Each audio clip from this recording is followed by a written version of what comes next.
meet you, sir. All right, my name is Samson Oklobia. I'm a storyteller. That's what I tell people. I'm a storyteller. Um, Currently an editor and producer with Flame TV, the TV station owned by Christian Broadcasting Network. But ultimately, what I do is tell stories. Wow. Yeah. So tell me, what was your secondary experience?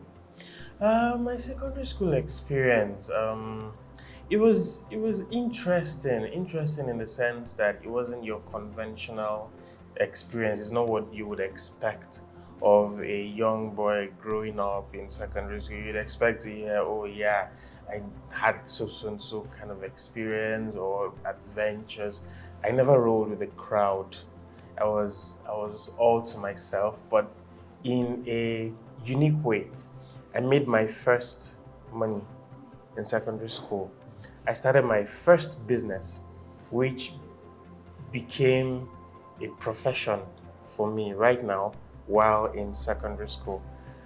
In my SS2, I sold my first set of pictures. That officially made me a photographer.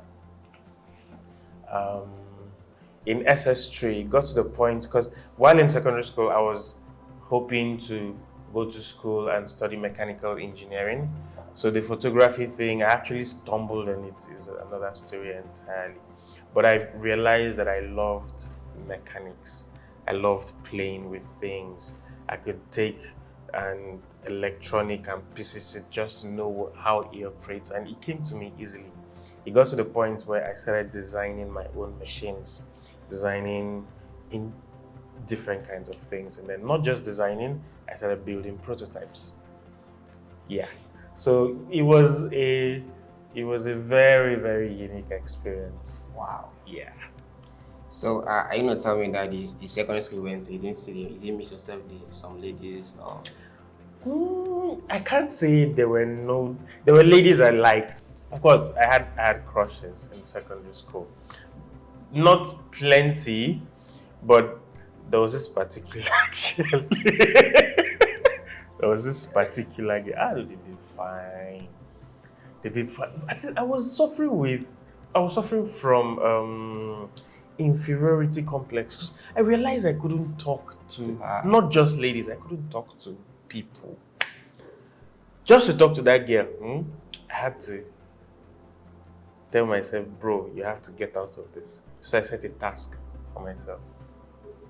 And this was the task. This was my SS3. That I would have at least a 1 minute conversation with everybody in my set before I graduated. And guess what? Now that girl be the last girl I talked to. But it was fun. There's this thing. It was later in life I got to know. Don't be too anxious to meet the people you crush on, because they might not end up being what you think. So I've come to understand crushes made I did here. Me, I like crushing from afar. So the moment I met the girl, I had to cover. I became friends with her, and then the crush died. Why? I can't explain it. Maybe because her personality did not match with my personality. Maybe because she was just fine from afar. So when I got close, that fine became, maybe it was a finish. I can't even tell. But last, it did not go past the fact that we became friends, and the crush died. Die. It just died. So you did not eat free food, like not free food, like someone cooking food comes to school. I enjoyed that one, but not from the crush, it was from someone else. So I was a fun guy in my class, in as much as I kept to myself. My wittiness, my sarcasm, it was very high. So in the class, we were three of us. My craziness, maybe today start. I could come to school. Okay, so it was a school where they were emphatic on how you dressed. You have to iron your shirt, you have to starch your trousers, you have to appear neat. It got to the point where our principal, OG, of blessed memory, he would one by one pick the students that are not well dressed on assembly ground and bring them up and parade them. Literally. So you were either going to be a victim or you just play nice. But me, I took it to another level. I would dress well, wear my this thing, but the socks I will wear, I'll pull it all the way to my knee. We know they wear tie, but I will start wear tie for my class. Just to catch fun. Or you come to class, whatever you're wearing, you just turn the whole thing upside down, or you decide not to, or you decide to wear sandals, tucked in instead of wearing the normal shoe. Just for fun. So with that, I made friends with ladies, with guys who would come to school with food. It was a normal thing that they're eating, Samson is there eating. It was just, it became a normal thing. And then the earlier part of secondary school, GSS 1 up to GSS 3, I was actually crushes to some senior ladies. Big eye. For real, I was a fine boy. Forget what you're saying. I was a fine boy. You're still handsome boy. No. So they were like, as a fine boy. And then I had an elder sister who was in S three classes ahead of me. So her classmates would want to always come around me. And so, of course, that kind of attention, it comes with free food. And then on top of all of this, home economics class. We cook food and we eat. So yeah, free food, secondary school.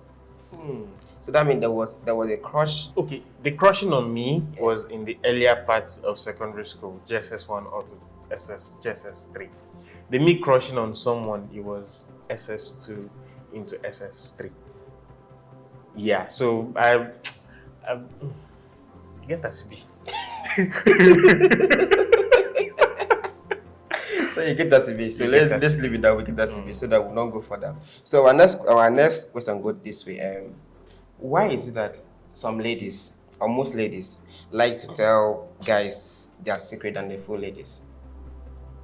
Why do ladies tell guys their secrets than their fool ladies? Why? Because they know their self. I think that's the easiest way to explain. Because they know their self. Okay, if you know that you're a basket, and you know that your gender is a basket, I'm not saying women are baskets, so I beg. I'm just saying, if you want to pour water in something that will hold, you go somewhere else and not put it in the basket that you know. So that doesn't mean that men are bucket. No. It's a two-way thing. We get some men are parrots. You get some men like that. My point is, I think to answer the question in the most genuine way, I would say maybe they find trust in whoever they confide in than their fellow ladies. Personally, I would actually think it's the other way around, where ladies tell more secrets to their fellow ladies than telling men. Maybe it's because I've not had female friends enough to tell me their secrets. Well, I have one. I'm still holding on to that secret. Don't ask me because I'm not there yet. I can't ask you. So, yeah, it's a two-way thing. Some ladies prefer to tell guys, while some other ladies still tell their fellow ladies. I know a friend and a colleague.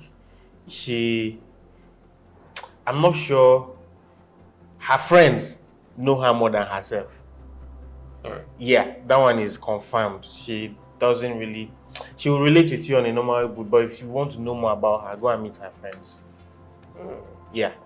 That's serious. So her friend know her more than herself. Yeah. Okay. And she's proud of it.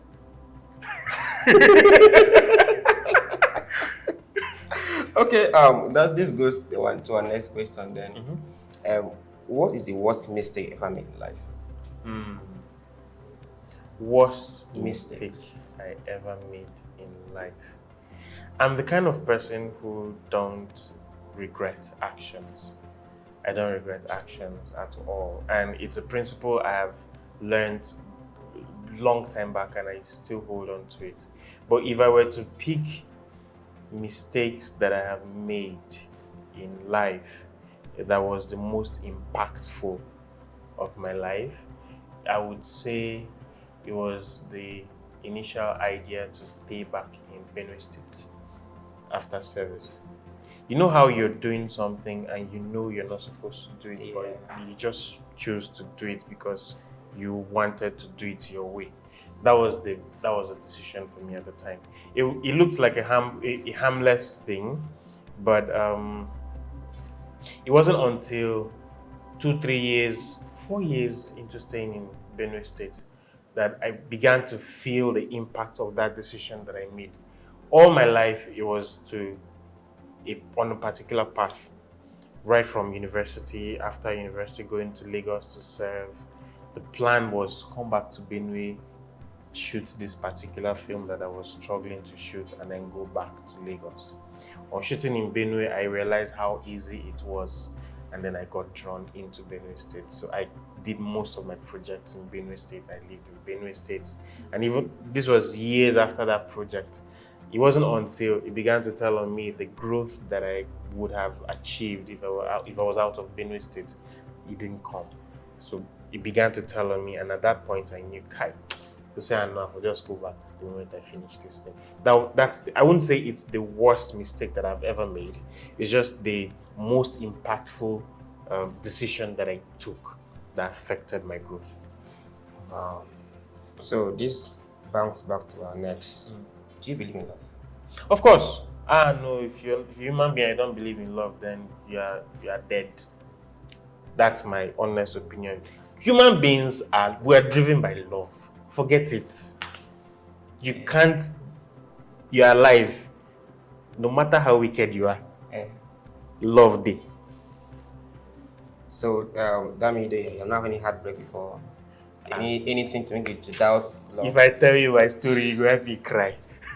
Please, what us to cry? If I tell you my story, So no, tell no, me. no, no, no. Tell us the I will story. summarize it. If you want Okay, further, okay. then we can go. But I was planning to get married. There was this girl, I loved the girl, died.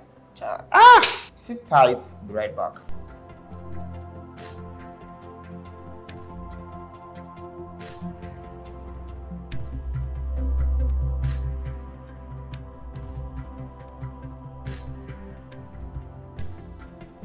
Welcome back. Mr. Sampson, so like you're going to tell us a story about heartbroken. So, oh, the story long, the story long. But this is the summary of it. There was this girl I started dating I think we started dating 2014, 2015. I met her on her birthday. A friend of mine used her picture on his DP, and I was like, I must see fine babe now. Guy hooked me up. And then the guy was like, no worries, man, my friend. Then he sent me her pin, BB pin that year. that year. Yeah. So I sent her DMs, sent her messages, and she responded, and we started talking. Like 3 weeks down the line, we eventually saw for the first time.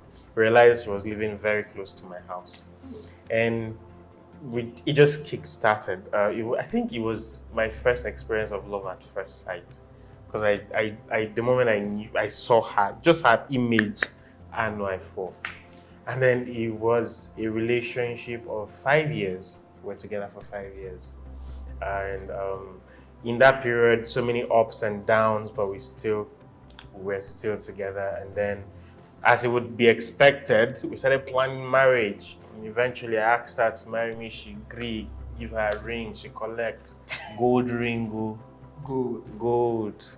I ordered it online. Very expensive in dollars. She collect. We started planning marriage. Went to see her. People did an introduction that was almost as big as a traditional marriage. I'm sure you know where this story is going to. Let's go. We are eager to hear it. 3 months before wedding, she woke up, she said she don't do it again. Ask why? No reason. She's scared, she's not sure she wants to proceed with this, she doesn't feel she's the right person for me. I was like, okay, you know what, let's not stress it if we come this far, and then you don't want to proceed, let's go our separate ways. Pay me. Because less than a week before she made that decision, I emptied my account of 500,000 naira. Make she for go Suleja go buy a souvenir for wedding, which she did. He paid me. Yeah. I don't know, he paid me. But then, this is life. So I had to pick myself up and proceed from then on. And the ironic thing is, till today, she never married. I need to know about it. I never married. I'm not searching though. but I never married. So yeah, that's the most painful experience of a heartbreak. I'm not sure I would wish it for anybody because it's no fun. It's no fun. Imagine planning a life together with someone. It got at that point. I wasn't living for my. We're living. I was living as a couple, already planning to get an apartment, already buying things for the family and the house. It was a whole lot, but I survived it. And you still believe in love? Oh yeah, I do. I do. I'm a sucker for love. Forget it. Love is sweet. Love is love is for God to say He is love. Then you should do. Ah no, no. Love is a beautiful thing to experience. Yeah, even to tomorrow, no matter what happens, I still want to be in love, and I will still be in love. That's all. Okay. Yeah. Okay. So, what is your? Let's talk about forgiveness. So, what do you think? Do you forgive her or? Oh yeah, yeah. The first thing I did was to put myself in her position, and I asked myself, if I were in her position, what would I do? At that point, I first of all accepted that it could be that I wasn't truly who I wasn't 100% with her Yes. in terms of actions, because in as much as we're in a 5-year relationship, there were so many differences. We had fights. You can't be together and not have fights. That one a normal thing. But then I had to ask myself, if I were in her position, how would I react? How would I feel? How would I think?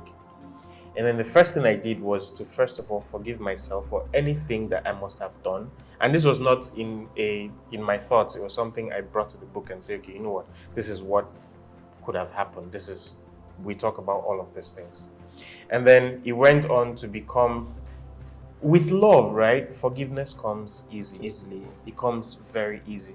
Because at that point, the fact that you love the person, it means there's so many things that you do not consider anymore.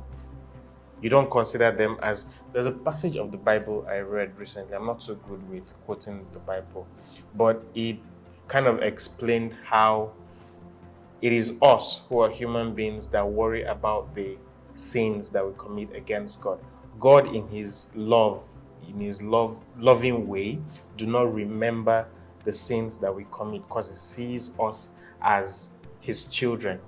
It's the same thing. If you love someone to that point of say, okay, I truly love you, you would not consider the harm done to you or challenges going. It's as good as I love you and it ends there. There's no comma attached. So forgiveness is as good as the snap of a finger. What is your spiritual life like? I will not say I'm the most spiritual human being, but I acknowledge that God exists. I acknowledge that I'm a child of God. I acknowledge that I'm a born again Christian. I acknowledge that the Holy Spirit exists, and without the Holy Spirit, we do not exist. I also acknowledge that we live in the physical realm controlled by the spiritual realm. I also acknowledge that God is the supreme ruler of both realms. I also acknowledge that living as human beings and not accepting all of these acknowledgements that I made, you're not living. Thank you. So that is bring us to the conclusion of this episode with Mr. Samson Okolobia. Yeah. I go back to the name. No, it's fine. So many people have murdered the name, but you try. I tried. Oh, Samson Okolobia. Okolobia. Yeah, that's it. That's it. Yeah, you got it. So nice meeting you, sir. Thank you. Thank you very much, sir. Thank you. Please share this episode. Send to your friend, your loved one.